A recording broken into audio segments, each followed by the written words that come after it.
ज्योतिस्वरूपा पूर्णावतार ज्योतिस्वरूपा पूर्णावतार पावकोज्ज्वल रमणीश्वर पावकोज्ज्वल रमणीश्वर आत्मा राम महाभाग आत्मा राम महाभाग पुरुषोत्तमा रमणीश्वर पुरुषोत्तमा रमणीश्वर तपोमया तिमिरहरा तपोमया तिमिरहरा महोत्साह रमणीश्वर महोत्साह रमणीश्वर त्रिगुणातीत सुकुमार त्रिगुणातीत सुकुमार कृपापूर्ण रमणीश्वर कृपापूर्ण रमणीश्वर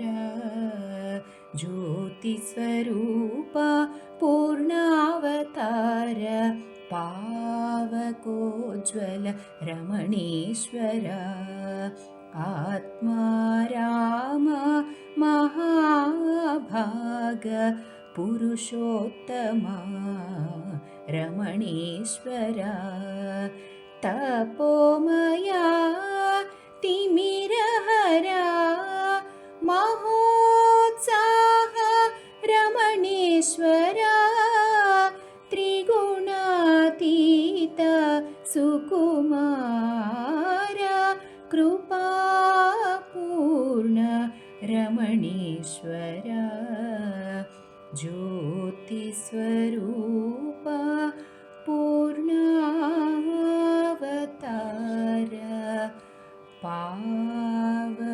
पावकोज्ज्वल रमणीश्वर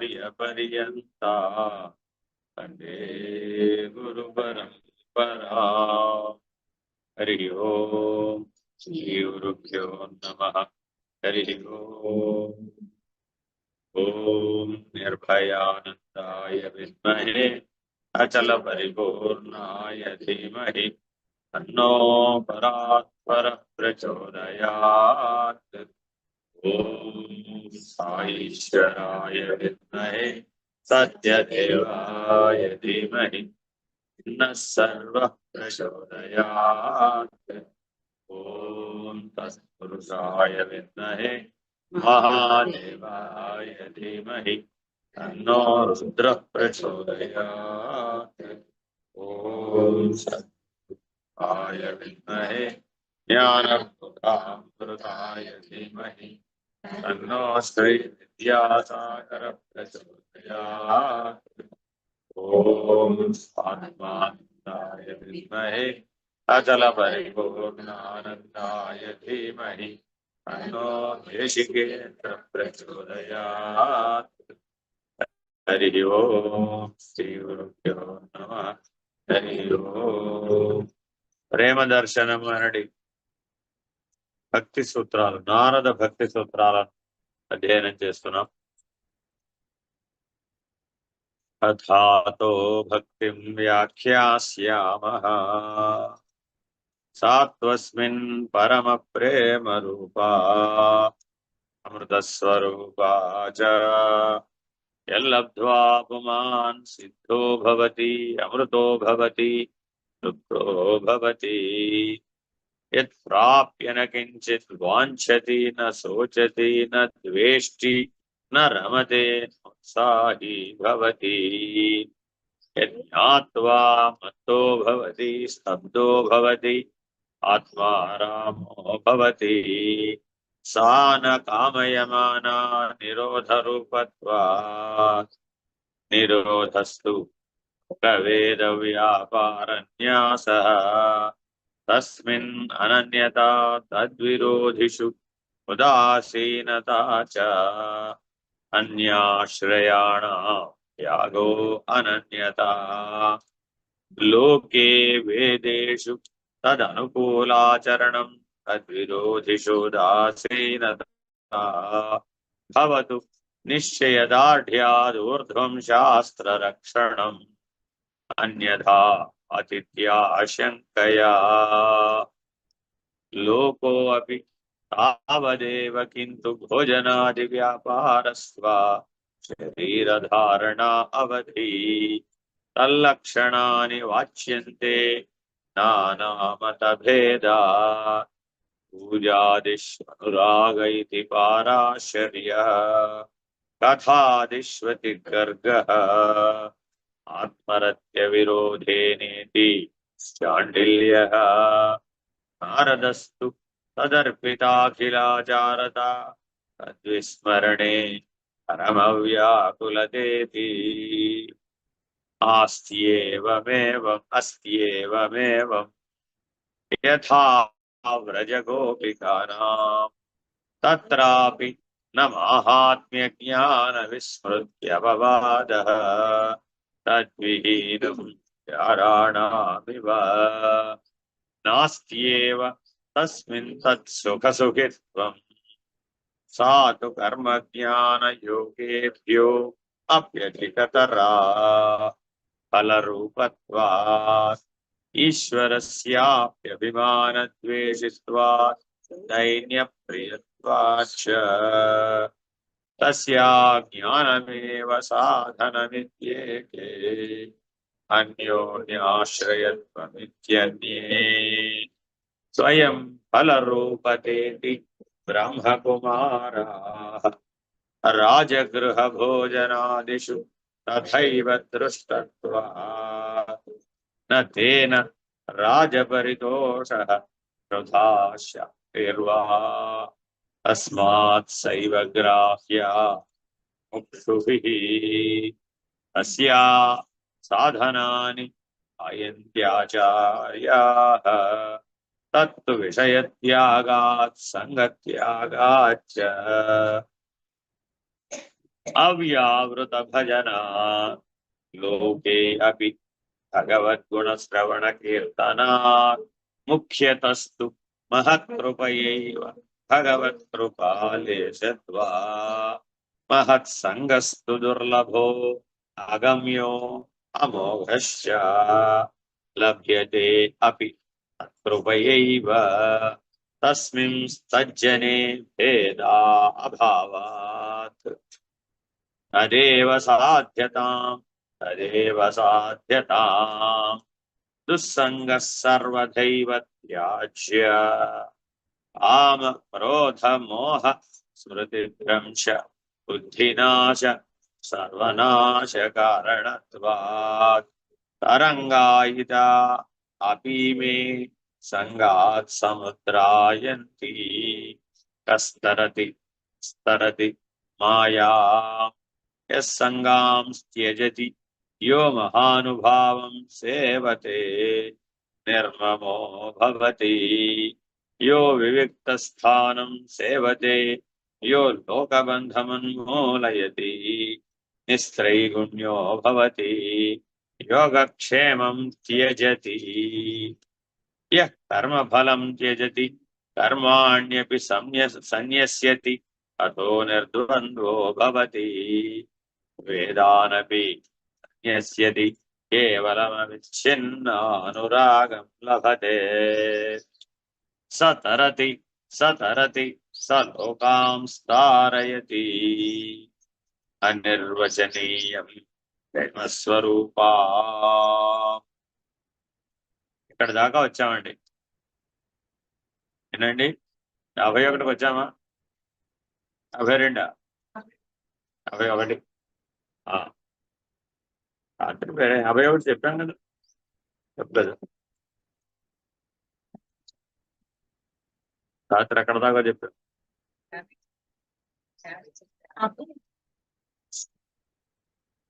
ఆ అనిర్వచనీయం ప్రేమ స్వరూపం.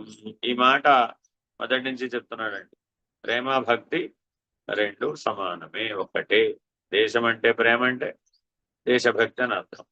భగవంతుడు అంటే ప్రేమ అంటే భగవద్భక్తి అని అర్థం. తల్లి అంటే ప్రేమ అంటే మాతృభక్తి అని అర్థం. తండ్రి అంటే ప్రేమ అంటే పితృభక్తి అని అర్థం. గురువు అంటే ప్రేమ అంటే గురుభక్తి.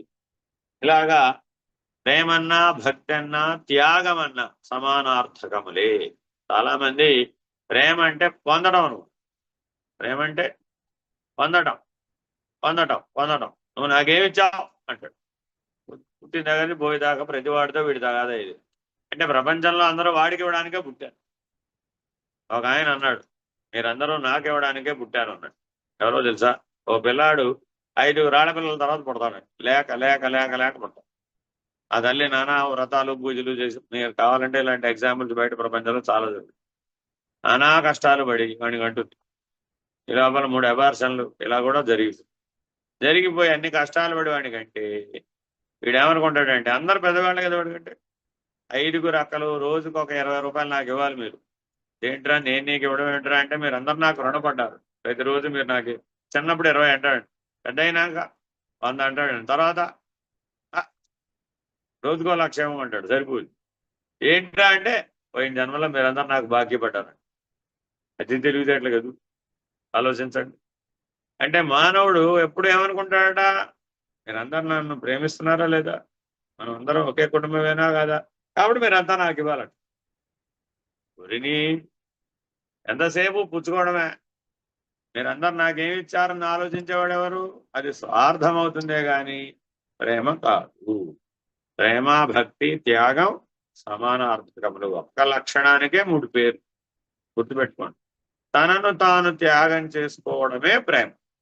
తనను తాను మిగుల్చుకోవడం కాదు, అసలు ఇవ్వడం పుచ్చుకోవడం కాదు. ఇక్కడ నువ్వు లేకుండా పోవాలి. ఆ భక్తి రసాయనంలో మునిగితే ఏమవుతావయ్యా? నువ్వు లేకుండా పోతావు. ఎలా అయితే మన శరీరంలో మన పొట్టలో ఓ బ్లేడ్ పంపించామనుకోండి, ఆ బ్లేడ్ కరిగిపోతుంది. అంతటి కెపాసిటీ ఉంది మనలో. మనకేమేమి చాలా మందికి నాకు అరుగుదల చాలా తక్కువ ఉండి అనుకుంటుంటారు. మీకు అరుగుదల ఎంత ఉంటుందయ్యా అంటే, ఒక స్టీల్ బ్లేడ్ లోపల వేస్తే అది కరిగిపోతుంది, అరిగిపోతుంది. అలా సృష్టించాడు మానవుడిని పరమాత్మ. ఎంత కెపాసిటీ అంటే అది మీరు చెప్పలేరు అసలు. అంత కెపాసిటీతో నాకు అన్నం అరగట్లేదు అంటే దాని అర్థం ఏంటి? మనం సృష్టిలో భూమి మీదకి వచ్చినప్పుడు మన కెపాసిటీ ఎంత? బ్లేడ్ తిన అరిగిపోతే, రాళ్ళు తిన అరిగిపోతే. అంత శక్తితో పుట్టిన మానవుడు జీవన విధానం సరిగా లేకపోవడం వలన చివరి దశలలో గుప్పెడన్నం అరగని దశకి చేరు. ఇది మెరుగైన జీవితమేనా? అలాగా. కాబట్టి జీవితం ఎప్పుడు ఎలా ఉండాలి? ఏ లక్షణానైనా పట్టుకోను, భక్తను, ప్రేమను, త్యాగమను, భగవంతుడను, సాధనను, యోగమను, జ్ఞానమను, ఎన్ని పేర్లు చెప్పినా నీకు అది మెరుగైన జీవనాన్ని ఇవ్వకపోతే నో యూస్. కాబట్టి ఎప్పటికప్పుడు జాగ్రత్తగా పరిశీలించుకోవాలండి. మనం చేసే ఆలోచనల వల్ల కానీ, మనం చేసే పనుల వల్ల కానీ, మనకు వచ్చే ఫలితాల వల్ల కానీ మెరుగైన జీవనం రాకపోతే దాన్ని సమీక్షించాలి. అనుభవజ్ఞుడి దగ్గర సమీక్షించాలి. స్థూలమైతే డాక్టర్ దగ్గరికి పోవాలి, సూక్ష్మమైతే గురువు దగ్గరికి పోవాలి. కారణమైతే ఎవరి దగ్గరికి పోకల, హాయిగా పడుకోండి. ఎందుకని అజ్ఞానం కదా, నేను చేసేది ఏమి లేదు. పరమాత్మ దగ్గరికి పోవాల్సిందని సరాసరి వేరే ఛాన్స్ లేదు. కారణ శరీరం నుంచి విముక్తి చేసేవాడు పరమాత్ముడు తప్ప ఎవరు విముక్తి చేయలేదు. అందుకని కారణ శరీరం మీద ఏ ప్రయోగాలు లేవు. ఒకవేళ ఏమైనా ప్రయోగం చేస్తే జడ సమాధి కలుగు. వెరీ కాషస్గా చేయాలి. చీకటి బ్యాచ్ ఎవరైతే ఉన్నారో ఆ చీకటి మీద ఏమైనా ప్రయోగాలు చేసేటప్పుడు చాలా జాగ్రత్తగా చేయకపోతే, నిద్రలో ఏముంది ప్రయోగాలు చేస్తున్నాం దాని మీద, అప్పుడు జడ సమాధి వస్తుందండి. ఒకసారి జడ సమాధి వస్తే ఆ జన్మకి నేను ఎవరు దాటించలేదు, వెనక్కి తేలేదు. ఈ ప్రమాదం ఉంటుందండి. అలా బిగుసుకుపోతాడు రాయిలాగా, అంతే, ఇంకా రాడు బయటికి. వాడిని ఏం చేసి తేలేం. ఆఖరికి అలా ఉండిపోతే వాడికి అలాగే ఉంచి కూడా హార్ట్ ఆపరేషన్ చేసేయచ్చు. వాడికి ఏం తెలియదు. గుండె కోసి గుండె పెట్టినా వాడికి ఏం తెలియదు. కాబట్టి ఏ పని చేసినా సరైన జీవన విధానం ఉండాలి, మెరుగైన జీవన విధానం ఉండాలి. అర్థమైందండి? ఏ డాక్టర్ దగ్గరికైనా మీరు వెళ్ళారండి, రేపు పొద్దున నాకు వేరే పని లేదండి, ఒకసారి రండి మీ గుండె కోసి వస్తాను అన్నాడు అనుకోండి, మీరు ఏమంటారు? ఎందుకండి కోయడం అంటారా లేదా? అదే నేను రేపు ఖాళీగా ఉన్నానయ్యా, ఖాళీగా ఉన్నాను కాబట్టి రండి మీకు గుండె కోసి వస్తానంటే ఎవరైనా వెళ్తారా? మెరుగైన జీవనం వస్తుందంటే వెళితే స్వయంగా వాడి ఆ టేబుల్కి ఆపరేషన్ చేసుకుంటాడు. కానీ ఏదో ఒకసారి చూస్తా రావయ్యా నీ గుండె ఎలా కొట్టుకుంటుందో ఒకసారి కోసి వస్తారా అంట. గుండె ఎలా కొట్టుకుంటుందో చూడడానికి కోసి చూడడం ఎందుకు అంటావా? డాక్టర్ గారు చెప్పారని వెళ్ళిపోయి గుండె కోయించేసుకుంటాం. అంటే ఏ స్థాయిలో కూడా అజ్ఞానాన్ని, అవివేకాన్ని, అహంకారాన్ని సమర్థించరాదు. అభిమానంతో చేసి దాన్ని భక్తి అనకూడదు. ఇవాళ పెద్ద సమస్య, అన్ని చోట్ల భక్తి ఎన్ని రూపాలు తీసుకుందంటే అంతా ఈ 4 ఎక్కడ పడితే అక్కడ కనబడుతుంది. అభిమానం, అజ్ఞానం, అవివేకం, అహంకారం. ఈ 4 ఉండేది భక్తి కాదు. ఈ 4ంటిని త్యాగం చేయడం భక్తి. భగవంతుని ఎడల భక్తి లేక ప్రేమ అనిర్వచనీయమైనది అని నారదులు సెలవిస్తారు. అనిర్వచనీయం అంటే ఇలా ఉంటుంది, ఈ సూత్రానికి సరిపోతుంది, ఈ సిద్ధాంతానికి సరిపోతుంది, ఈ రాద్ధాంతానికి సరిపోతుంది, ఎత్తి పగలేస్తే 3 మొక్కలు అవుతుంది, ఇలా ఏ మాటలు దానికి సరిపోవడం అనిర్వచనీయం. అంటే వాక్కు చేత గాని మనసు చేత గాని తెలుసుకోవడానికి వీలు కానిది. వాక్కు మనస్సు ఎక్కడ ఆగిపోతాయో అక్కడ భక్తి పుడుతుంది అని అర్థం. అది అనిర్వచనీయం అంటే అర్థం ఏంటంటే ఏ స్థితిలో అయితే వాక్కు మనస్సు ఆగిపోతాయో తెలివి మాత్రమే మిగులుతుందో. Very very important. గాఢ నిద్రలో కూడా వాక్కు మనసు లేవు, నిద్రపోవడమే భక్తి అంటామే. అదిలాగా అలా అయితే ప్రతివాడు దేవాలయానికి వెళ్ళి హాయిగా నిద్రపోదు. ఎంతైన విషయం, మన సాంప్రదాయంలో ఒక సందర్భం తర్వాత దేవాలయంలో నిద్ర చేయాలంట. ఈ దేవాలయం నిద్ర చేయడం ఏంటి అంటే అర్థం ఏమిటి? ఈ అనిర్వచనీయమైన అనుభూతిని పొందడం కోసమని వెళ్ళమని. చివరికి ఎంత దశకు వచ్చేసింది అయ్యా అంటే ఈ ఎవరో అంత్యేసి వెళ్ళిపోతారండి. వెళ్ళిపోతే పుణ్యాహోజనం అయిపోతుంది. నాయనా నువ్వు ఇక సత్కర్మ చేయవచ్చు, సదాచారాన్ని పాటించవచ్చు, నువ్వు భగవంతునికి సంబంధించిన అన్ని పనులు చేయవచ్చు అని చెప్పడం కోసమని, ఆ భగవద్ అనుభూతి పొందడానికి నువ్వు సిద్ధంగానే ఉన్నావు, అన్ని వేదనలు తొలగిపోయినాయి, అన్ని అశౌచాలు తొలగిపోయినాయి, నువ్వు ఇంకా అన్ని పనులు మనిషిగా నువ్వు సాధించవలసినటువంటి మోక్షాన్ని నువ్వు సాధించవచ్చు అని చెప్పడం కోసమని పెడితే దేవాలయంలో నిద్ర చేసిరారా బాబు అంటే దానికో బ్రహ్మ ప్రయత్నం చేసి నేను దేవాలయం గర్భగుడిలోనే పడుకోమన్నాడు. దేవాలయం గర్భగుడిలో పడుకోవడం ఎందుకు? భగవద్ అనుభూతి పొందవచ్చు. కాబట్టి అవన్నీ ఎందుకు పెట్టారు? అక్కడికి వెళ్ళి పడుకుంటే నీకు ఆ రోజు రాత్రికి ఆ వాక్కు మనస్సు ఆగిపోయిన స్థితిలో తెలివి ఉండాలి. ఆ తెలివి ఉంటే ఈ భక్తి తెలుసు.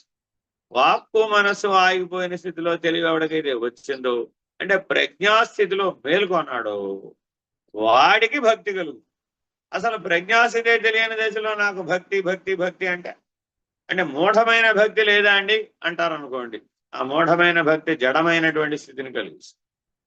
ధరించిన వాళ్ళు లేరా అండి అంటే భారతదేశం మొత్తం మీద 150 కోట్ల మంది ఉంటే అలా ధరించిన వాడు తినడు ఒకటే, అలా ధరించింది గొడగూచి ఒకటే, అలా ధరించింది భక్త సిరియాళ్ళు ఒకటే, అలా ఒక్కొక్క ప్రాంతంలో ఒక్కొక్కడు ఉంటాడు. వాడి పూర్వజన్మ పరిపాక విశేషం చేత లభించిందే తప్ప ఆ క్షణంలో చేసిన పని వలన రాలేదు. అందుకని పూర్వాపరాలు బాగా తెలుసుకోవాలండి. లేకపోతే అజ్ఞానావృతమైనటువంటి దాన్నే భక్తి అని పొరపాటు పడే అవకాశం. అనగా వర్ణించడం కలవి కానట్టుది అది హృదయ భాష. భగవాన్ బాబా వారు ఎన్నిసార్లు చెప్తారు, నాతో మీరు మాట్లాడాలంటే నీవు హృదయంతో మాట్లాడడం నేర్చుకో. Very very important. మనకి వాగింద్రియంతో మాట్లాడడం వచ్చు, లేదంటే మనసుతో మాట్లాడడం వచ్చు, కానీ హృదయంతో మాట్లాడడం రాదు. ఆ హృదయ భాష తెలియకపోవడం వల్ల అన్ని భ్రాంతులు వచ్చేచారు. కానీ భగవంతుడికి తెలిసిందేమిటి? ఒక్క హృదయ భాష తెలుసు. ఈ నోటితో చెప్పేది తెలియదు, ఆ మనసుతో చెప్పేది అంతకంటే. ఎందుకని? ఇవి స్థిరం కాదు కాదు. చిన్నప్పటి నుంచి ఒకే జపం చేసేవా ఇప్పటిదాకా అని అడిగాను అనుకోండి, ఏం చెప్తావు?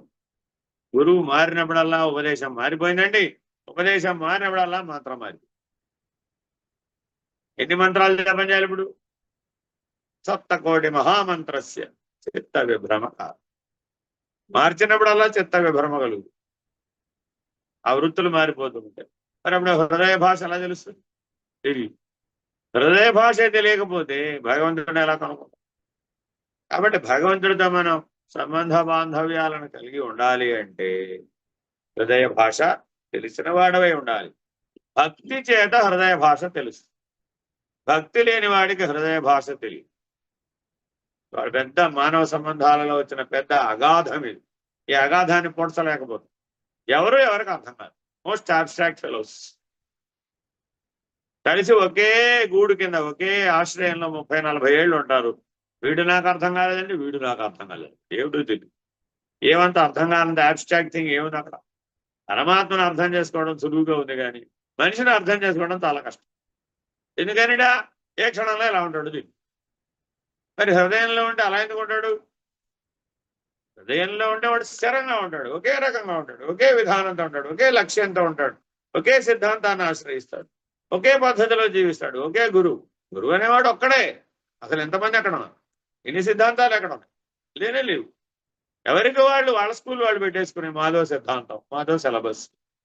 ఈశ్వరో గురురాత్మేతి మూర్తి భేద విభాగిని వ్యోమవత్యాప్తదేహాయ ఇడామూర్తయే నమః. అందరి గురువులలో పనిచేస్తారు ఆ ఒక్క దక్షిణామూర్తే. అది చిన్న గురువా, పెద్ద గురువా, బుల్లి గురువా, పరమ గురువా, ఎన్ని పేర్లు? అసలు అన్ని పేర్లు ఎక్కడ? ఏనే లేవు అవన్నీ. ఇంతమంది గురువులు ఎక్కడున్నారు? లేరు అసలు. మీ అందరి హృదయాలలో ఏ పరమాత్మ ఉన్నాడో ఆ పరమాత్మే నీకు గురువు. ఎవరైనా వచ్చి నేను నీకు గురువు అని చెప్పాడంటే అది పొరపాటు. నా జీవితంలో ఇంతవరకు నేను ఎవరికి చెప్పలేదు. ఒకవేళ నన్ను ఎవరైనా మీరే గురువు అనుకున్నా కూడా నన్ను అనుకోవద్దని చెప్తా. ఈశ్వరుని అనుకో. ఎందుకని ఎప్పటికైనా నిరాకార తత్వాన్ని నువ్వు అవగాహన చేసుకోవాలి. లేకపోతే ఈ సాకారాన్నే గురువు అను. మీ గురువు గారి గురించి చెప్పండి అంటే మా గురువు గారికి బోడి గుండు ఉంటుందండి, ఎర్ర బట్టలు వేసుకుంటాడండి, పొట్టిగా ఉంటాడండి. ఇప్పుడు గురువు గారి గురించి బాగా చెప్పినట్టేనా? ఇలా చెప్తే ఎలాగా? అప్పుడు ఏమిటది? ఆకారం. ఆకారం సత్యం కాదు కదా. ఎంతసేపు ఉంటుంది? ఉంటే మహా అంటే 40 ఉంటుంది, 50 ఉంటుంది, 100 ఉంటుంది మహా. ఆ తర్వాత ఎలాగా? ఇంకొక ఆయన వచ్చాడు, మా గురువు గారు కౌపీనం మాత్రమే ధరిస్తారని. మీ గురువు గారి కంటే మా గురువు గారే బెటర్. మీ గురువు గారు ఒళ్ళంతా బట్టలు కప్పుకుంటాడు, మా గురువు గారు కౌపీనమే ధరిస్తాడు కాబట్టి మీ గురువు గారి కంటే మా గురువు గారే గొప్పవాడు. ఇప్పుడు శిష్యులు ఏం చేస్తున్నారు? మా గురువు గారు గొప్ప అంటే మా గురువు గారు గొప్ప అని భేద భావాలతో ప్రవర్తిస్తున్నారు. మరి అప్పుడు అది గురుభక్తి అవుతుందా? సేమ్ ప్రాబ్లం విత్ దేశం. మా దేశం గొప్ప అంటే మా దేశం. వాడి దేశభక్తి వాడికి ఉందంటే వీడి దేశభక్తి వీడికి ఉన్నాడు. ఇప్పుడు ఇద్దరు కలిసి కొట్టుకున్నారంట దేశభక్తి కోసం, అంతే. ప్రపంచంలో యుద్ధాలన్నీ దేనికి జరిగినాయంటే దేశభక్తి పేరు మీద జరిగినాడు. భక్తి పేరు మీద కొట్టుకోవడమే. భక్తి అంటే సామరస్యం కదా, భక్తి అంటే సహనం కదా, భక్తి అంటే త్యాగం కదా, భక్తి అంటే కరుణ, దయ. ఏవి లక్షణాలు? భక్తి పేరు మీద విపరీత వివాదాలు, విపరీతమైనటువంటి అంతర్యుద్ధాలు. మరి ఇది భక్తి ఎలా అవుతుంది? అది దేశాల మధ్య క్షేమకరం కాదు, లోకాల మధ్య అసలు కాదు. అందుకని భగవాన్ బాబా వారు సమస్త లోకా సుఖినో భవంతు, అంతకుముందు లోకా సమస్త సుఖినో భవంతు అని చెప్పుకునేవాళ్ళు. పాత వాళ్ళకి తెలుసు. మొదట్లో మేమందరం 90లో వచ్చినప్పుడు ఏముండేదంటే లోకా సమస్త సుఖినో భవంతు. 60 నుంచి ప్రారంభమైన 30 ఏళ్ల పాటు లోకా సమస్త సుఖినో భవంతే ఉంది. వారు అవతార ప్రకటన రోజున చెప్పారనమాట. ఒరే మీ ఒక్క లోకం బాగుండే చాలా, మిగిలిన లోకాలని పోనీయా. లోకాలు తన్నుకుంటారా బాబు? ఇప్పుడు ఎలా మనుషులు తనుకున్నారో, దేశాలు తనుకున్నారో, రాబోయే రోజుల్లో లోకాలు తన్నుకుంటారా బాబు మీరు. అందుకని అన్ని లోకాలు బాగుండాలని ప్రార్థించారు. అందుకని సమస్త లోకా సుఖినో భవంతు. ఇటువంటి సార్వజనీనమైనటువంటి కళ్యాణ దృష్టి కలిగినదే సనాతన ధర్మం. అంతేగాని ఏ రకమైనటువంటి పరిమిత దృక్పథం అందులో లేదు. భక్తి అంటే పరిమితత్వాన్ని కోల్పోవడం, అంతేగాని పరిమితత్వాన్ని పెంచుకోవడం కాదు. చాలా చాలా సమస్య వస్తుంది. నీలం బట్టల దీక్ష వేరే, తెల్ల బట్టల దీక్ష వేరే, ఎర్ర బట్టల దీక్ష వేరే, నల్ల బట్టల దీక్ష వేరే. ప్రపంచంలో ఎంతమందో, ఎన్ని దేవుళ్ళు ఉంటే అన్ని దీక్షలు, ఎంతమంది గురువులు ఉంటే మీరేంటి మూడు త్రిపుండ్రాలు పెట్టుకోలేదు, ఒకటే పెట్టుకున్నారు. మీ గురువు గారి పెట్టుకునే బొట్టును బట్టి కూడా గురువు గారి. ఇంకా అప్పుడు వాడు ఎప్పటికి తెలుసుకుంటాడు ఈశ్వరుణ్ణి. కాబట్టి ఈ భేద బుద్ధిని పోగొట్టుకుంటే తప్ప, వాక్కు మనసు ఆగితే తప్ప, ప్రజ్ఞాస్థితిలో ఉంటే తప్ప నిజ భక్తి మేల్కో. అప్పటి గాని నీవు భక్తుడివి కావు. ఈ హృదయ భాష అనుభూతికి సంబంధించిందే గాని మాటలది కాదు. Very very important. హృదయ భాష అంటే అది కూడా ఒక భాషని. ఒక బాబా గారి దగ్గర ఒక ఆయన పట్టుకొచ్చారండి. మీరు హృదయ భాష అంటుంటారు కదండి, మా కంప్యూటర్ని అడిగానండి, ఇదిగో హృదయ భాషలో ఇది టైప్ చేసేసిందండి, మా కంప్యూటర్ చాలా తెలివైందండి, ఇది హృదయ భాష అని ఒక ప్రింట్ తీసి పట్టుకొచ్చారు. హృదయ భాష అంటే అర్థం ఏమిటి? దానికో లిపి, దానికో సమాసాలు, దానికో వ్యాకరణం ఇత్యాదులు ఏమి ఉండవు. ఏముంటుంది దానికి? అనుభూతి. అనుభూతే దాని భాష. ఒక వ్యక్తిని చూడగానే ఆహా భగవంతుడు చూశాను అనిపిస్తుంది, ఓ వ్యక్తిని చూడగానే పారిపోవాలనిపిస్తుంది. ఎలా అనిపించింది నీకు? మరి అనుభూతి. కాబట్టి అది హృదయ భాష అంటే అర్థం అనుభూతే గాని దానికి 56 అక్షరాలున్నాయా 24 అక్షరాలున్నాయా అని బాగాడంబరంతో కూడుకున్నటువంటి భాష కాదు. ఎందుకని ఈ మాట అంటున్నానంటే, సంస్కృతంలో మంత్రాలు చదివితేనే దేవుడు పలుకుతాడు. ఇలాంటి మిథ్యాచారం బలపడిపోయి దాన్ని బద్దలు కొట్టారనమాట. సద్గురువులు అవతారాలు వచ్చి చేసేది ఏంటంటే, తెలియకుండానే మనం చాలా మంత్రాలు నేర్చుకోవడానికి ఏదో ఒక రకం నీ చేతనైనంత మేరకు నేర్చుకోవడానికి ప్రయత్నిస్తారు. భారతదేశంలో శుక్లాంబరధర గణపతి మంత్రం రాని వాళ్ళు ఎవరు ఉండరు. ఎందుకని? చిన్నప్పటి నుంచే పిల్లలకి అది నేర్పిస్తాం. అయినా ఆ వినాయకుడు నమస్కారం పెట్టుకో, విఘ్నాలు లేకుండా ఉంటాయి, జీవితం సజావుగా సాగుతుంది. మరి ఇప్పుడు అది కూడా మంత్రమే. అందుకని ఆ పేరు మీద కూడా భజన ఉంది. శుక్లాంబరధర గణపతి మంత్రం నిత్యం నిత్యం జపో జపో వీర గణపతి భజో భజో. ఇలాగా ఆ మంత్ర సముచ్చయాన్ని కూడా భజనలోకి మార్చారు. కానీ సమస్య అక్కడ ఏమిటంటే, ఇవేవి హృదయ భాష కావు. మంత్రాలు కావు, పద్యాలు కావు, పాటలు కావు, భజనలు కూడా. వాక్ ఇంద్రియాన్ని వాడుతున్నాగా, మరి మనసు అనే ఇంద్రియాన్ని వాడుతున్నాగా, మరి ఇంద్రియాలు వాడితే అది హృదయ భాష కాదు. ఇంద్రియాలకు అతీతంగా అనుభూతి పొందితేనే అది హృదయ భాష అవుతుంది. అది మాత్రమే భక్తి. అర్థమైందండి? నేను 30,000 భజనలు పాడానండి అంటే ఎప్పుడు ప్రయోజనం? హృదయ భాష తెలిసిందే తెలియదు.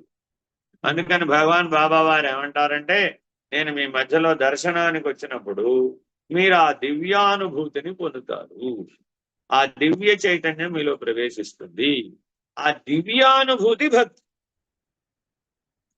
ఆ దర్శనం వల్ల మీరేం పొందుతారంటే దివ్యానుభూతిని పొందుతారు. అంతే. అంతే ప్రయోజనం అన్నారు. అదే శాశ్వత ప్రయోజనం కూడా. మిగిలినవేవి కాదు. మిగిలినవన్నీ అశాశ్వతం. డాక్టర్గా బాబా వారు పట్టుచేరు ఇచ్చారండి. ఎంతకాలం ఉండదు? నేను ఒక రెండుకి వెళ్ళానండి. వారికి డమరుకాల మాల ఇచ్చారు ఓ సందర్భం. వాళ్ళు ఎవరింటి వారింటికి వెళ్తే ప్రతి వారికి అది చూపిస్తారు. బాబా వారు డమరుకాల మాల ఇచ్చారు. వారింటో ఈశ్వర ప్రతిమ ఉంటుంది. ఆ డమరుకాల మాల వేశారు. వారు కూడా ధరిస్తారు. అలాగే ఓ సందర్భంలో బంగారపు రుద్రాక్షమాలు ఇచ్చారు వారికి. అలాగే ఓ సందర్భంలో ఓ వాచి ఇచ్చారు. అలాగే ఓ సందర్భంలో అక్షతలు ఇచ్చారు. అలాగే ఓ సందర్భంలో శివలింగం ఇచ్చారు. అలాగే ఓ సందర్భంలో విభూతి ఇచ్చారు. ఏది భక్తి? ఏది భక్తి? అలా బాబావారు మాకు ఎన్నో ఇచ్చారని చెప్పేవాళ్ళు భూమండలం మీద కోట్ల మంది ఉంటారు. కోట్ల మంది ఉంటారు. ఎందుకనంటే ఈ విభూతులకి ఏం తక్కువ ఉండదండి. భగవంతుడు ఎక్కడ ఉంటాడో అక్కడ ఈ విభూతులకి ఏం తక్కువ ఉండదు. అసలు నువ్వే ఓ పెద్ద విభూతి. ఓ మనిషి పుట్టడమే ఓ పెద్ద విభూతి.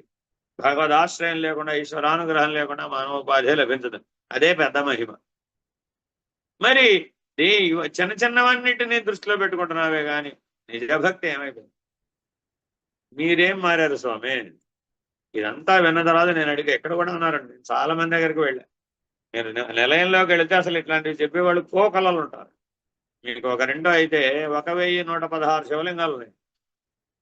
బాబా వారు శివలింగం ఇచ్చారు, అది రోజుకి 4 శివలింగాలు 10 శివలింగాలు కౌంట్లెస్ గా శివలింగాలు పెడుతూ ఉంటుంది.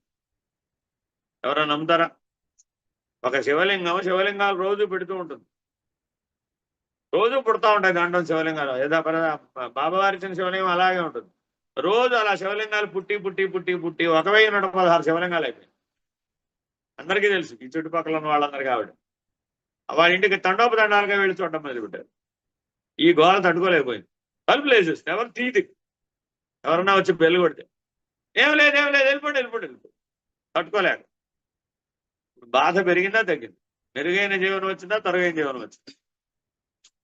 ఇది మీరు ఎవరైనా ఒప్పుకుంటారు? అసలు శివలింగాలు పెడతాయి, మనుషుల్ని కన్నట్టుగా శివలింగాలను కంటాయి వాళ్ళేంటో.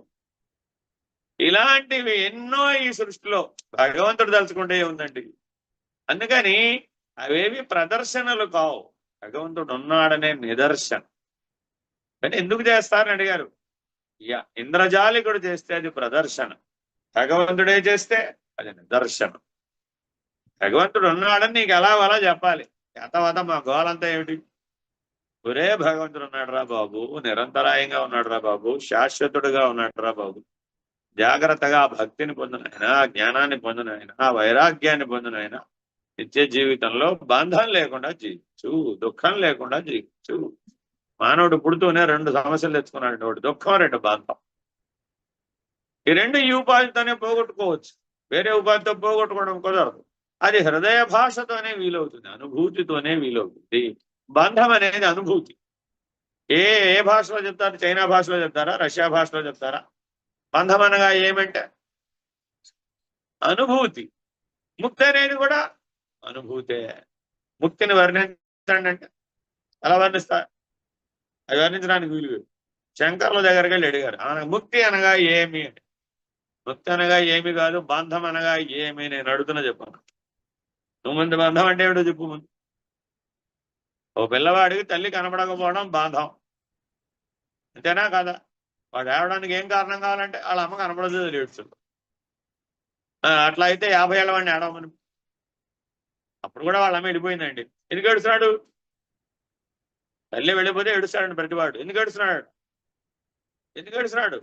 చిన్నప్పుడు వాళ్ళమ్మ కనపడకపోతే ఏడిచాడు. ఇప్పుడు 50 ఏళ్ళు 70 ఏళ్ళు వస్తే వాళ్ళమ్మ 90 ఏళ్ళకి వెళ్ళిపోయిందని ఏడుస్తున్నాడు. ఊరిని ఎంజాయం పడగానండి. ఎంతకాలం ఉండదు ఆవిడ? వాళ్ళమ్మ కనపడలేదని ఏడుస్తున్నాడు. ఎంతటి వాడు? 60 ఏళ్ళ వయసు వచ్చిన వాడు 80 ఏళ్ళు ఆవిడ వెళ్ళిపోయిందని. కాబట్టి మనం ఇంకా ఎప్పుడు ఎక్కడే ఉండిపోతున్నాం? ఉయ్యాల లెవెల్లోనే, కాసేపు ఉయ్యాలి. మరి ఇప్పుడు వీడికి పరిణామం ఏమొచ్చినట్టు 60 ఏళ్లలో? కాబట్టి ఎక్కడో మనం స్థూల దృక్పథంతోనే చూస్తున్నాం. భగవంతుడిని స్థూల దృక్పథంతో నిర్వచించడము వీలు కాదు, వర్ణించడము వీలు కాదు. వాగింద్రియం అసమర్థం. అర్థమైందండి? మహాభక్తులు, మహర్షులే భగవంతుడిని గురించి కీర్తించి మంత్రాలు చెప్పిన వాళ్ళే, మంత్రద్రష్టలు, మంత్రస్రష్టలే ఏం చెప్పారంటే, మేము కేవలం భగవంతుని గురించి అణుస్వరూపాన్ని మాత్రమే తెలుసుకున్నాం. సాక్షాత్ భగవద్ దర్శనం పొందిన వాళ్ళు, సాక్షాత్ భగవద్ అనుభూతి పొందినటువంటి వాళ్ళని అడిగితే నేను భగవంతుడిలో ఒక అణువుని తెలుసుకోగలిగానంటాడు. విస్తారంగా తన జీవితం అంతా అనేక శాస్త్రాలు వ్యక్తీకరించినటువంటి మహర్షులు, వాళ్ళకున్నంత మేధాశక్తి ఇప్పుడు ఇంకా మన దగ్గర లేదు. వాళ్ళు చెప్పింది చదువుకోవడమే కష్టంగా ఉంది మన దగ్గర. వాళ్ళందరూ కలిసి మా జీవితం అంతా మేము తెలుసుకున్నది అణుస్వరూపమే అంటారు. వేదా వై అనంతో వై వేదా. వేదములు ఎంతండి అంటే అనంతం. ఒక జీవితం అంతా చదివినా అది పూర్తవదట. మరి ఎంత తెలుసుకున్నాడయ్యా అంటే దానికి ఒక ఉపమానం చెప్తారు. బ్రహ్మగారి దగ్గరికి వెళ్ళి వేదాలు నేర్చుకుందామని దేవేంద్రుడు గారు ట్రై చేశారు. ఎవరండి? మనకంటే తెలివైన వాడంట, తక్కువ తెలివైన వాడంట. దేవేంద్రుడు బ్రహ్మగారి దగ్గరికి వెళ్ళి వేద విద్యను అభ్యసిస్తానన్నట. సరేలే రావయ్యా అన్నట్ట. 1,00,000 దివ్య సంవత్సరాలు చదువుకున్నట్ట. ఏనండి? 1,00,000. ఏ సంవత్సరాలు? దివ్య సంవత్సరాలు, మానవ సంవత్సరాలు కాదు. అంటే ఇక్కడికి అక్కడికి సహస్రాధిక భేదం ఉంటుంది. అంటే మన దగ్గర 1000 సంవత్సరాలు, వాళ్ళ దగ్గర 1 సంవత్సరం. అర్థమైందండి. అంటే ఎన్ని చదివాడు ఇప్పుడు? 1,20,000 సంవత్సరాలు చదివాడు. సహస్ర లక్ష 1,000 లక్షల సంవత్సరాలు చదివాడు. దేవేంద్ర ఏమనుకున్నాడో తెలుసా? అంతా అయిపోయింది. ఇంతకాలం పరిశ్రమించాను, ఆగకుండా పగలు రాత్రి అనే భేదం లేకుండా చదివాను కాబట్టి గ్యారంటీగా నేను కంప్లీట్ చేసేసే కోర్స్ అనుకున్నట్టు. ఒకసారి అడుగుదాం, ఇంకా ఎంత ఉందో తెలుసుకుందాం అని ఉత్సాహం వస్తుంది కదా ప్రతి వాళ్ళకి, చదువుకునే ప్రతి వాళ్ళకి. ఇంకా ఉందండి అంటుంటాడు. మనం ఏమైనా చెప్పామనుకోండి, ఏం కావాలేదా, ఇంకా ఉందా కోర్సు, అయ్యో ఎప్పటికైపోద్ది ఈ కోర్సు.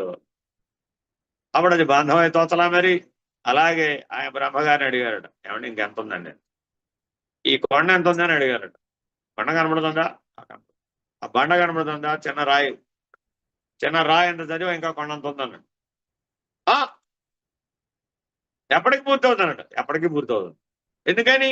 నీవు సాక్షాత్తు భగవంతుడుగా ఉంటే తప్ప. భగవంతుడు వేద స్వరూపుడు. ఆ స్వరూప జ్ఞానంతో నువ్వు భగవంతుడుగా ఉంటే తప్ప నీకు వేదం బోధపడతాను ఆయన. నేనేదో బాగా వేద పాఠం వెళ్ళివేశానంటే అది ఒక గులకరాయి అంత మాత్రమే. ఎంత వేదం తెలుసుకున్నాడయ్యా జీవిత కాలంలో అంటే ఓ గులకరాయి అంత తెలుసుకున్నాడు. ఏది వేదం చదువుకున్నాడు. మనమండి ఇప్పుడు మనమేం చదువుకున్నట్టు? ప్రతి వాళ్ళు ఏం చెప్తా, ఎన్ని పుస్తకాలు చదివానో తెలుసా, మా గురువు గారు పుస్తకాలే పుస్తకాలే. అయ్యో రామ. ఆ భగవంతుడు అనేది అనుభూతికి సంబంధించిన అంశమే కానీ పుస్తకానికి సంబంధించింది కాదు. ఇది అనుభవైక వేద్యం. Very very important. ఎలాగా? భగవాన్ రమణుల దగ్గరికి వెళ్ళి అడిగారట, స్వామి మీరు భగవద్ అనుభూతి పొందారు కదా, మీరు సాక్షాత్తు పరబ్రహ్మము కదా, ఒక్కసారి మాకు ఆ భగవద్ అనుభూతి ఎట్లా ఉండనో తెలియజేయగలరా అన్నాడు. పెద్దల దగ్గరికి వెళ్ళి అందరూ మనం ఇలాంటివిగా ప్రశ్నలు వేసేది. ఆయన ఏం చేశారంటే కనుసైగ చేశారు. కనుసైగ చేయగానే అందరికీ తలా ఒక పటికి బెల్లం చేతులు పెట్టారు. ఓ భగవాన్ ప్రసాదం పెట్టారు, భగవాన్ ప్రసాదం పెట్టారు, భగవాన్ ప్రసాదం అని అందరికి ఇచ్చారండి. ఏం చేస్తారు? ఏం చేస్తావు? పటిక బెల్లం తినేసావా? ఎంతసేపట్లో కరిగిపోయింది ఏనా? అందరూ అంతా తినేసినాక ఇప్పుడు మీరు తిన్న దానిని మాటల్లో చెప్పండి అన్న. తినేసావు కదా, తిన్నావా తినలేదా? ఆ మధురమును తిన్నప్పుడు నీకు ఎట్లా అయితే అనుభూతి కలిగిందో అలా రసానుభూతి కలుగుతుందే తప్ప దాన్ని మాటలలో వర్ణించమంటే అయ్యే పరిగెడు. కాబట్టి భగవద్ అనుభూతిని మాటలలో వర్ణించడానికి వీలు కాదు. భక్తుడు భగవంతుని యొక్క అనంత శక్తిని, అపార శక్తిని, సామర్థ్యములను లెస్సగా గ్రహించిన వాడై ఆ పరాత్పరుడే జగత్తునకంతటికి నీ ప్రభువని ఎరింగి వారిపై మిక్కుటమగు ప్రేమ భక్తి కలిగి అహర్నిశములు వారినే స్మరించుచు భజించుచు ధ్యానించుచు నుండు. దైవభక్తి అను పవిత్ర సరోవరమున మునకలిడుచు. ఏమేనండి? ఒక హంస మానస సరోవరం దగ్గర ఉండదట. ఏం చేస్తుందండి? మానస సరోవరంలో మనువులు మునకలేస్తూ ఉంటుంది. దాని పని ఏమి లేదు. ఆ రాజహంసట పైగా రాజహంస ఏం చేస్తుందండి అంటే మానస సరోవరంలో మునకలేస్తుంది. హంసోపనిషత్ ఈ ఉపమానం చెప్తుందండి. మనలో ఒక రాజహంస ఉందట. అదేం చేస్తుంది? హృదయం అనే సరోవరంలో ఉన్నటువంటి భక్తి సాగరం అనేటటువంటి సరస్సులో దివ్యానుభూతి అనే మునకలేస్తుంది. అంతే. చూడండి, ఏ పక్షి అయినా కానీ నీళ్ళల మీద జీవించే పక్షులు ఉంటాయండి. అవన్నీ మాటిమాటికి ఏం చేస్తూ ఉంటాయి? నీళ్ళలోకి పోతుంటాయి. ఇక్కడ మనం ఉన్నవన్నీ ఆహారం కోసం పోతుంది, ఆకలి కోసం పోతుంది. రాజహంసకి ఆకలి లేదు. మానస సరోవరంలో చేపలు ఉండవు. ఎందుకని? గడగడిపోయే జరిగి అది 6 నెలలు గడగడిపోతుంది. మరి 6 నెలలు గడగడిపోయేదంటే జీవజాతులు ఉంటాయా? అవి కూడా గడగడిపోయి. అందుకని ఒక మెహర్ బాబా అంటాడు అనమాట, ఘనీభవించిన సముద్రం జలచరాలతో సహా ఘనీభవించిపోయింది. అలా ఎప్పుడో అంటార్కిటికా వెళ్ళారు అనుకోండి, ఏమైపోతుంది? మన సముద్రం అంతా గడగడిపోతుంది. అప్పుడు అందులో ఉన్న చేపలు, మసళ్ళు, తిమింగళాలు ఏమైపోవాలి? వేయాల్సో అవి కూడా అంతే. మరి కనీసం ఆ సముద్రానికి కరుణ ఉండొద్దుటండి. తన మీదే ఆధారపడిపోతున్న ఈ జీవజాలం అంతా అలా గడ్డగడ్డిపోతే ఇవి బతుకుతాయి అంటారు. నేను అక్కడ ఎవరు ఉండమన్నాడు? ఇప్పుడు మనం ఏం చేస్తున్నాం? మన్నీ మధ్య చదివానండి, ఎవరో అదేమిటి పోస్ట్ మ్యారేజ్ వెడ్డింగ్ షూట్ ఉంది. ప్రీ వెడ్డింగ్ షూట్ ఎట్లాగో post wedding shoot. Post wedding షూట్కి అంటార్కిటికా వెళ్ళారు. గొడవే లేదు, తిరిగి వస్తాడో లేదు ఎవరికి తెలియదు. ఇలా విపరీత ధోరణలు. లేదంటే సముద్ర గర్భంలో పెళ్లి చేసుకున్నట్టు ఒక ఆయన. ఏమిటదేదో ఆక్సిజన్ మాస్కులు వగైరా స్కూబా డైవింగ్ చేసి సముద్ర గర్భంలోకి వెళ్ళి అక్కడ రింగు తొడిగితే అక్కడ పెళ్లి. వింత ఏమిటాయంటే ప్రపంచంలో ఎవరూ చేసుకోని పద్ధతిగా చేసుకో. ఇలాంటి వింతలు విశేషాలు ఏవి కూడా భగవద్ అనుభూతికి ఉపయుక్తం కాదు. అత్యంత సామాన్యం. ఎంత సామాన్యమయ్యా అంటే పంచభూతాలు, సూర్యుడు, చంద్రుడు ఎంత సహజము, ఎంత సామాన్యము, అంత సామాన్యం భగవంతుడు. అంతే తప్ప ఎక్కడో బుర్ర బదలు కొట్టుకుని బ్రహ్మాండం బదలు కొట్టి చూస్తే కనబడేది కాదు. ఒకప్పుడు వారి దివ్య నామమును కీర్తించుతుండును, మరి ఒకప్పుడు వారి అద్భుత లీలను గురించి స్మరించి పరమానందపడుతూ ప్రపంచమునంతను దైవమయముగా అవలోకించుతుండు. భక్తుని ఆ అనవరత భక్తిని ఎవరు వర్ణించగలరు? ఈ ప్రపంచమంతా దైవమయమేగా కనబడుతుంది. అదిటా భక్తి అండి. ఎవరిని చూసినా నా దేవుడిని చూశాను. గోపికలు ఎలా అయితే ఎవరిని చూసినా కృష్ణుడే చూశారట. వాళ్ళని వాళ్ళు చూసుకున్నారట, కృష్ణుడే. వాళ్ళు కనపడలేదు. వాళ్ళని వాళ్ళు కూడా చూసుకున్నప్పుడు కూడా కృష్ణుడే కనపడ్డాడు. ఎవరిని చూసినా కృష్ణుడే. అందుకని ఆ మధుర భక్తిని తార్కాణంగా చెప్తాను. వాళ్ళదే భక్తి అట, మిగిలిన వాళ్ళది వద్దిగా. ఎప్పుడయ్యా నువ్వు భక్తుడివయ్యా అంటే అందరూ భగవత్ స్వరూపాలుగా కనపడిన నాడే నీవు నిజ భక్తి కలిగినటువంటి వాడు. ఈ సృష్టి అంతా బ్రహ్మమయముగా కనపడిన నాడే నువ్వు జ్ఞాని. ఈ రెండు నిర్వచనాలు బాగా గుర్తుపెట్టుకోవాలి. సృష్టి అంతా ఎవరికైతే భగవంతుడు భగవన్మయముగా, దివ్యముగా, దైవమయముగా ఎవరికైతే కనబడిందో వాడెవడండి? భక్తుడు. ఈ సృష్టి అంతా ఎవరికైతే బ్రహ్మమయంగా కనబడిందో వాడు జ్ఞాని. అంటే విశ్వము విష్ణువు రెండు ఒకటేరా బాబు అని విష్ణు సహస్రనామం ఎత్తుకుంటూనే చెప్తాడు. విశ్వం విష్ణు అంతే. అక్కడ దాకా చదివితే చాలండి, అసలు మిగిలినంతా చదవక్క. ఎందుకని ఆ రెండు మాటల్లో చెప్పిన దాన్నే మిగిలినంతా వర్ణించి ఎలాగా ఆ మిగిలిన 1000 నామాలు చెప్పి ఆ మొదటి 2 నామాలే ఆయన యథార్థ స్థితి. విశ్వమే విష్ణువు, విష్ణువే విశ్వం. ఈ అనంత విశ్వాన్ని చూసామండి. ఎవరైంది? విష్ణువే. నాకు మా విష్ణుమూర్తి శంకు చక్ర కదా పద్మాలు ధరించి పెద్ద వజ్రకిరీటం ఉండాలి, కనీసం అడుగున్నారు అన్నాం. అదే పట్టు పీతాంబరాలు కట్టు, నల్లని వాడే అయి ఉండాలి. తెల్లని వాడైతే మాకు కృష్ణ వాసుదేవ. ఏమైపోయాం? విశ్వమంతా వ్యాపించిన విష్ణుమూర్తిని చిన్న పరిమితమైన ఫోటోలో బంధించాలని మన అభిప్రాయం. ఆ దృష్టితో చూస్తే ఫోటో కూడా భగవంతుడే. ఈ దృష్టితో చూస్తే ఇది భగవంతుడు కాదు. పరిమితమైన దృక్పథంతో భగవంతుడిని నిర్వచించి ఇది కూడా భగవంతుడే, అది కూడా భగవంతుడేనంటే జిల్లేళ్ళముడు అమ్మంది. ఆమెను అడిగారు, అమ్మ అంతా భగవంతుడేని అంటారు కదా, ఎలాగా అని. ఎలా చెప్పాలి? ఇప్పుడు అంతటా భగవంతుడిని దర్శించేవాడికి ఏమిటి అంటే అంతా భగవంతుడేనా ఆయన అని చెప్పాడు వాడు అనుభవం ప్రకారం. దాని కథ ఎలా అంటే అర్థమైందంటే వెంటనే ఆవిడ ఏం చేసింది తెలుసా? యాపిల్ పండు చేతిలో పెడింది. ఇదేమిటని? ఫలం, ప్రసాదం. నువ్వు ఇస్తే ఏమిటమ్మా? ఫలం కదా, ప్రసాదం కదా, దివ్యం కదా అన్నాడు. ఈ ఫలం తింటే రేపటికేమవుతుంది? మలము. ఫలము భగవంతుడైనా మలము భగవంతుడు అవుతుందా కాదా అని. మలం ఎలా భగవంతుడు? మలం అది విసిరివేయబడు, దూషితం, మాలిన్యం, వదిలివే. అరే దీంట్లోంచే కదా అదొచ్చింది. మరి ఫలము భగవంతుడు అయితే మలము భగవంతుడు కాదన్న. రెండింటినీ భగవంతుడిగా చూసేవాడేవాడో వాడే భక్తుడు. అంత సూటిగా చెప్పింది. ఏనాడైతే ఇంకొక ఉదాహరణ చెప్తాను. రామకృష్ణ పరమహంస గారి టైంలోనే సదాశివ బ్రహ్మేంద్రులు కూడా ఉండేవారు. ఇద్దరు కలకత్తాలో ఉండేవారు. రామకృష్ణ పరమహంస గారి దగ్గరికి మనలాంటి వాడు వెళ్ళాడు. స్వామి మీరు ఉపదేశం ఇస్తే నేను తరించిపోతాను. ఉపదేశం అన్నాను. పరమహంస తొందరగా ఉపదేశం ఇస్తారా? సరే కానీ ఆ సంచవరు ఒక ఆయన ఉన్నాడు కానీ ఆయన దగ్గరికి వెళ్ళి ఆయన ఏం చెప్తాడో కనుక్కున్నాను. మాట్లాడే పని లేదుగా గురువుగారు చెప్తే. అది ఎంత పని స్వామి, వెళ్ళి కనుక్కొస్తాను. ఆయన బాగున్నారా లేదా, ఎలా ఉన్నారు ఏంటంటే మాట్లాడొస్తాను. ఆయన ఏం చెప్తే మీకు చెప్తాను. ఆయన ఏం చేస్తున్నాడు? ఒక కాలువ పక్కన కూర్చున్నాడు, మురికి కాలువ పక్కన కూర్చున్నాడు. ఒక పక్క గంగానది పోతుంది, ఆ గంగానదిలోకి మురికి నిండిపోతుంది. అక్కడ కూర్చొని ఉంది. చూడండి మీరు కాశీలో కానీ అక్కడ అన్నది కానీ కలకత్తాలో కానీ చూస్తే మన దగ్గరైనా అంతే. పుట్టపర్తిలో చూసారనుకోండి మురుగంతా చిత్రావతిలో పోదు.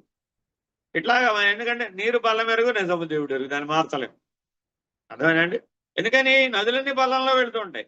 నదులు పల్లంలో వెళుతుంటే మనమేమో అంతస్తులు కదా కట్టుకునేది, అంతస్తుల్లో కట్టుకున్న మరి నీళ్ళని ఎక్కడికి పోవాలి? కానీ నదీ కాలుష్యం ఏర్పడుతోంది, జీవ కాలుష్యం ఏర్పడుతోంది, వాతావరణ కాలుష్యం ఏర్పడుతోంది.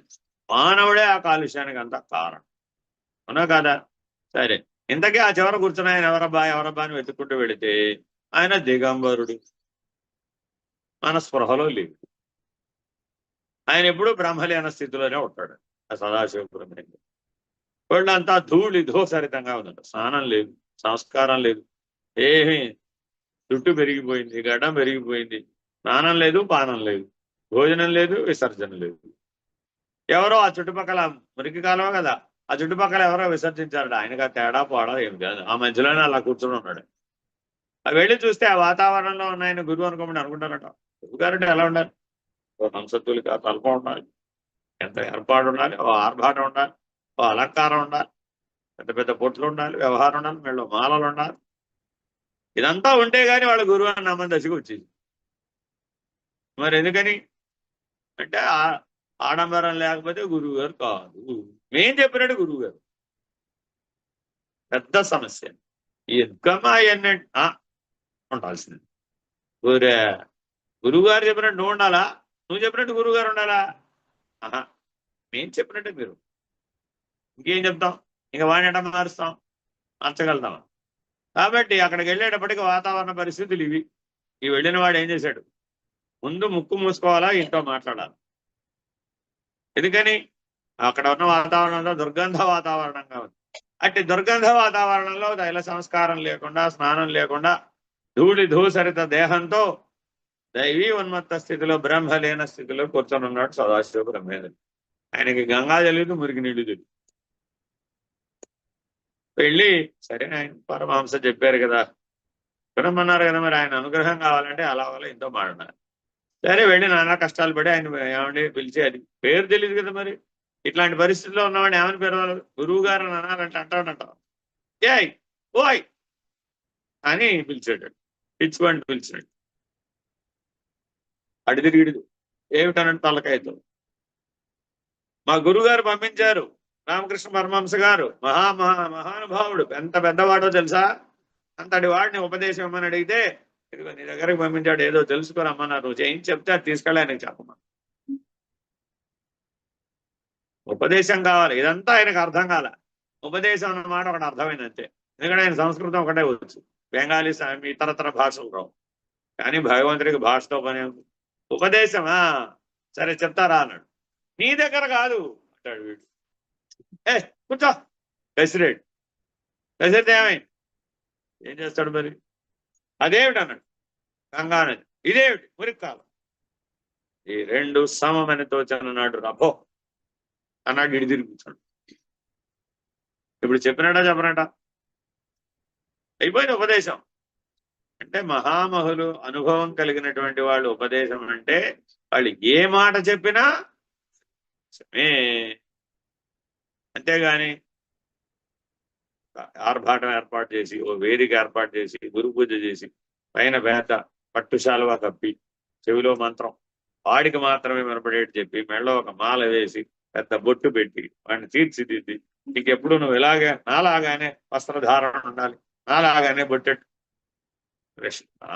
కార్బన్ కాపీ తయారు చేస్తున్నాము, శిష్యుని తయారు చేస్తున్నాం, ఎక్కడో తేడా.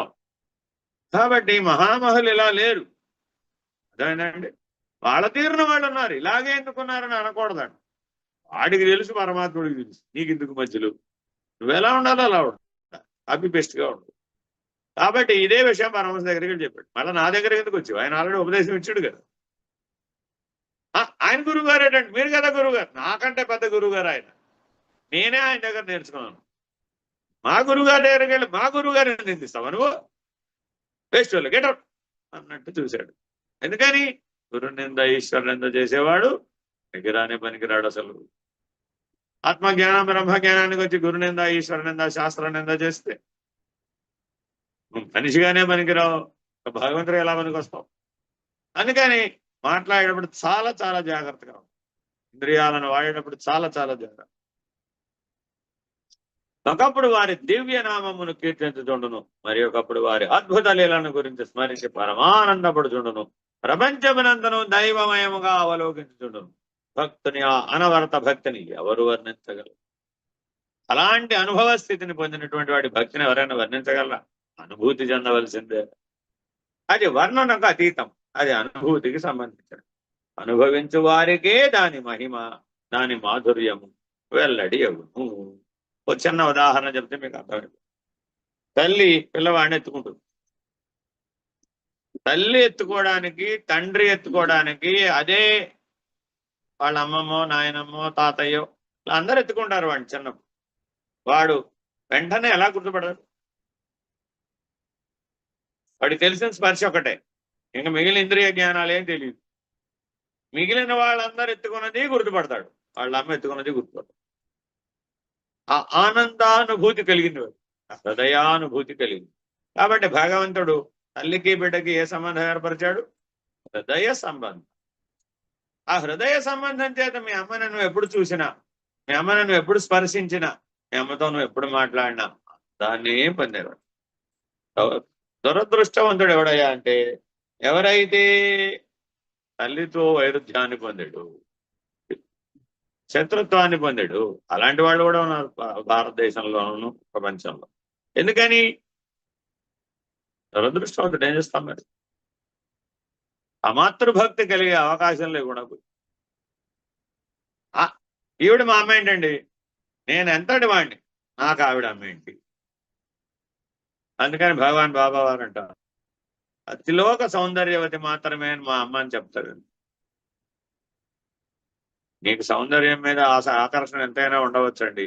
విశ్వ సుందరి మా అమ్మ అండి అని చెప్తే, వాళ్ళ అమ్మేమో భూమికి జానడి ఉంటే, నిజంగా ఉన్నమ్మ ఎవరు? భూమికి జానడే ఉంది. ఏమైందండి? విశ్వసుందరి ఏమో 600 అడుగులు. ఆవిడ అందంగా ఉంది కాబట్టి ఆవిడ మా అమ్మ అన్నట్టు. ఏదో ఒక లక్షణం చేత మెమ్మవ్వాలంటే అవతరా బాబు, ఆ హృదయ సంబంధం ఉంటేనే మేము, ఆ హృదయ సంబంధం ఉంటేనే భగవంతుడు అవుతాడు, ఆ హృదయ సంబంధం ఉంటేనే గురువు.